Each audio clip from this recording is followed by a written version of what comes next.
Hello అందరికీ. అద్దిరిపోయే ఆంధ్ర దోసకాయ రోటి పచ్చడైతే చేసుకుందాం వచ్చేసేయండి.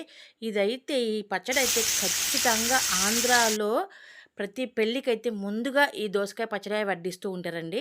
సో, ఆంధ్ర స్పెషల్ దోసకాయ పచ్చడనమాట ఇది. చాలా అంటే చాలా టేస్ట్‌గా ఉంటుంది. రోటి పచ్చడనమాట.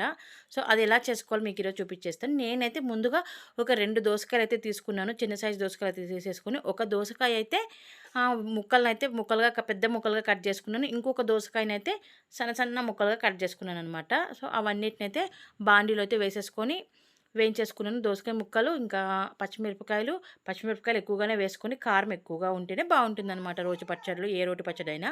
ఆ తర్వాత ఒక మీడియం సైజ్ టమాటోనైతే 2 అయితే వేసుకోండి.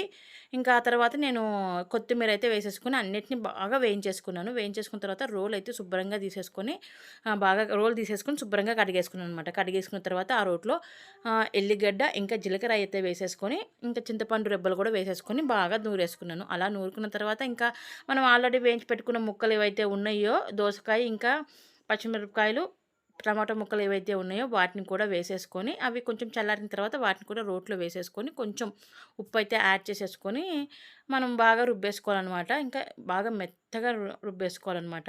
సో, అలా రుబ్బేసుకున్న తర్వాత ఇంకా మనం ఫైనల్‌గా అయితే మన దోసకాయ ముక్కలు ఏవైతే ఉన్నాయో, సో, వాటినైతే యాడ్ చేసేసుకోవాలండి. కావాలంటే పచ్చి ఉల్లిపాయను కూడా యాడ్ చేసుకోవచ్చు.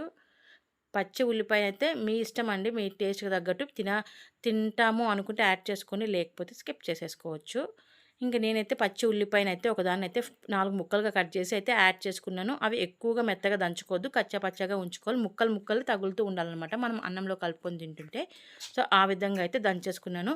ఇంకా ఫైనల్‌గా దోసకాయ మనం సన్నగా తరుక్కున్న ముక్కలు ఏవైతే ఉన్నాయో, సో, ఆ ముక్కలను కూడా వేసేసుకొని ఇందులో అయితే కలిపేసేసుకోవాలి. సో, అవి మనకి తినేటప్పుడు, అన్నంలో తినేటప్పుడు కసకసలాడుతూ ఉంటే చాలా అంటే చాలా టేస్ట్‌గా ఉంటుందండి దోసకాయ పచ్చడి. ఒకసారి మీరు కూడా ట్రై చేసి చూడండి. ఎలా ఉందో ఖచ్చితంగా కామెంట్ సెక్షన్‌లో కామెంట్ చేసేయండి.